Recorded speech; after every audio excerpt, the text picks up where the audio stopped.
અંકલેશ્વર શહેર B division પોલીસે ગેરકાયદેસર વિમલ ગુટકાના પાઉચ લઈ જતા ટ્રકનું પાયલોટિંગ કરતી કાર સાથે 18.29 લાખના મુદ્દામાલ સહિત 2 ઇસમોને ઝડપી પાડ્યા હતા।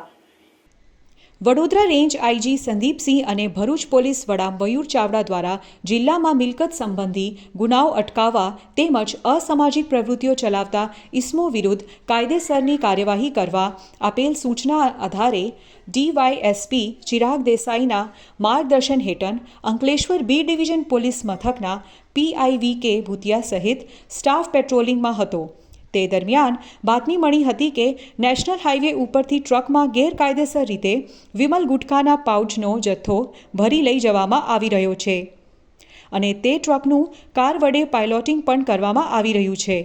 જેવી બાતમીના આધારે પોલીસે મોતાલી પાટિયા પાસે વોચ ગોઠવી હતી। તે દરમિયાન બાતમીવાળી ટ્રક અને કાર આવતા પોલીસે તેને અટકાવી ટ્રકમાં તપાસ કરતા તેમાંથી 1.56 લાખ નગ નિગમ વિમલ ગુટખાનો જથ્થો મળી આવ્યો હતો।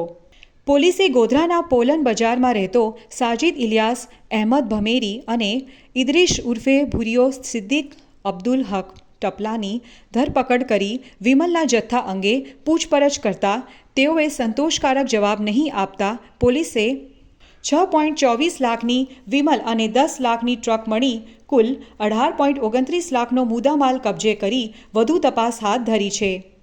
અત્રે ઉલ્લેખનીય છે કે બંને ઇસમો વિરુદ્ધ ગોધરા અને અન્ય જિલ્લાના પોલીસ મથકોમાં પોલીસ ફરિયાદ નોંધાઈ હોવાનું જાણવામાં મળ્યું છે।